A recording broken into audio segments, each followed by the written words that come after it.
اللہ نے قرآن میں یہ فرمایا کلو وشربو، کھاؤ اور پیو.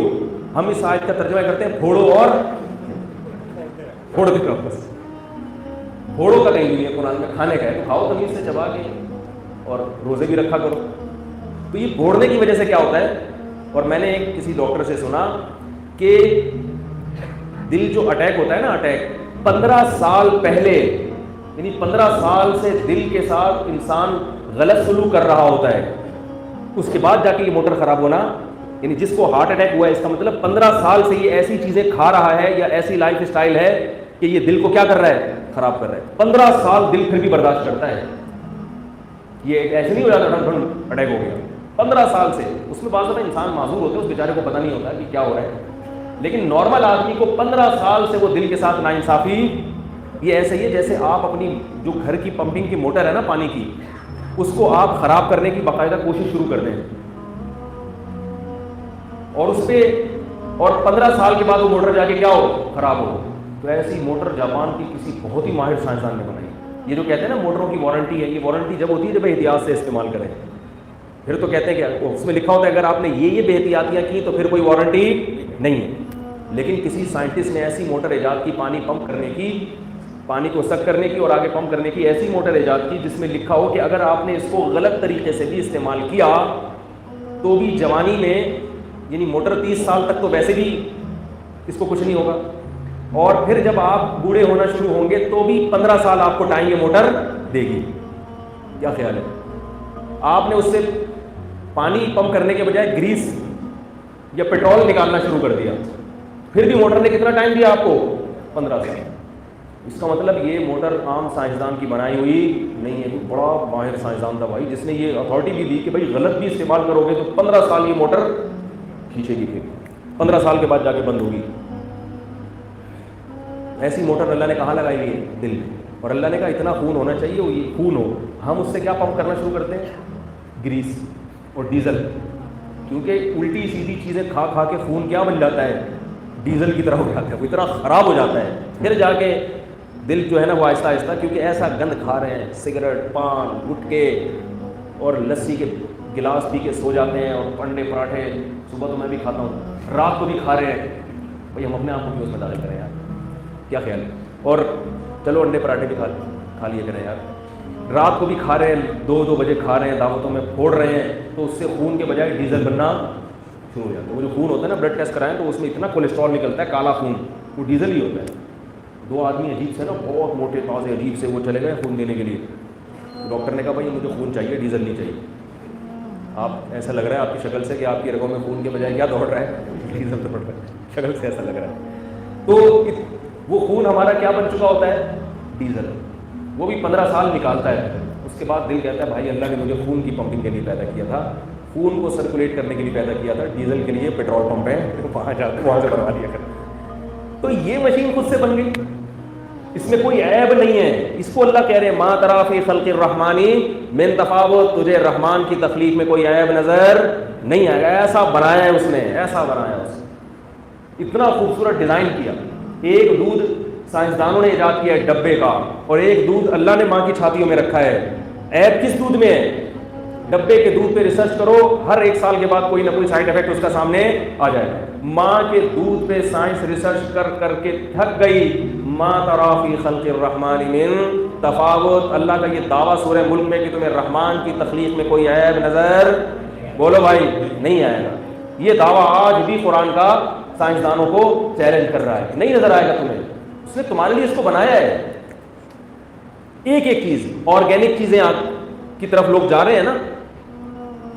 یہ جب یوریا ایجاد ہوئی ہے نا، کھاد، اتنی اس پہ واویلا مچا کے اتنا یعنی خوش ہوئے لوگ کہ اب جناب ایسی زبردست کھاد انسان نے ایجاد کر لی ہے، اب ہمیں گائے کے گوبر کی، بھینس کے گوبر کی ضرورت نہیں ہے، بکریوں کی مینگنیوں کی ضرورت نہیں ہے. اب ہم نائٹروجن جو کھاد کا بنیادی جزو ہے وہ مصنوعی طریقے سے بنائیں، اور اس سے پودے نکلنا شروع ہوئے، پیداوار بھی ڈبل ہو گئی، پودوں کی شکلیں بھی بڑی اچھی، ایسے خوبصورت سیب ہے بڑے بڑے. دیکھیں نا آپ، جو یوریا کے جو سیب ہوتے ہیں یا یوریا کے جو پھل ہوتے ہیں کیسے خوبصورت بے داغ.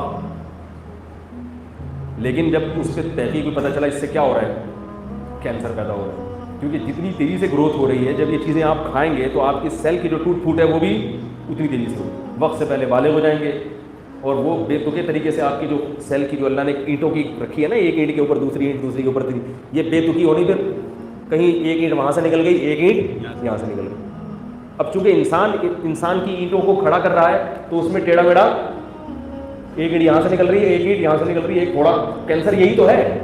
ہماری جو سیل ہے نا وہ بڑی ترتیب سے جڑے ہوئے ہیں، جب اس میں بے ترتیبی ہوتی ہے تو رسولی نکلنا شروع، یہاں سے پھوڑا وہاں سے پھوڑا، کیونکہ بے تکے طریقے سے بڑھنا شروع ہو جاتے ہیں آپ۔ اللہ نے ایسا ہماری دیوار کو بنایا ہے کہ پیدائش سے لے کے 90 سال تک ایک خاص اسٹائل سے بڑھتا ہے انسان، ایک عجیب تناسب، جیسے جیسے بڑھ رہا ہے آنکھیں بھی بڑھ رہی ہیں اسی حساب سے، کان بھی بڑھ رہے ہیں، ناک بھی بڑھ رہی ہے، اور ہماری اسکن بھی اسی حساب سے بڑھتی چلی جا رہی ہے۔ اب دیکھو اگر اس کائنات میں سسٹم نہ ہوتا، عیب ہوتا، تو بچہ پیدا ہوتا۔ اب بچہ ایسی چیزیں کھا رہا ہے جو اسکن کے لیے فائدہ مند نہیں ہے لیکن مسل کے لیے فائدہ مند ہے، تو اسکن اتنی رہ جاتی اور بچہ تھوڑے دنوں میں اپنی کھال کے اندر گھومنا شروع ہو جاتا۔ ہم ڈاکٹر کے پاس جاتے ہیں، ڈاکٹر صاحب ایسی چیزیں دو جو اسکن کو بھی بڑا کرے، کیا خیال ہے؟ یہ تو جیسے ایک تھیلا ہے نا، تھیلے کے اندر آپ نے ایک غبارہ رکھ دیا، اب اس غبارے کو کھلا رہے ہیں تو تھیلا تو اتنے کا اتنا ہی رہے گا، غبارہ پھول پھول کے کیا ہو جائے گا، یا تو پھٹ جائے گا، اس کو جگہ چاہیے۔ تو اللہ تعالیٰ نے ہمارے اوپر ایک کھال کا تھیلا چڑھا دیا اور ایسا سسٹم رکھا کہ جیسے جیسے بڑے ہوگے تمہاری کھال بھی اسی حساب سے بڑھتی چلی جائے، اسی حساب سے بڑھتی چلی جائے گی، ہر چیز اسی حساب سے۔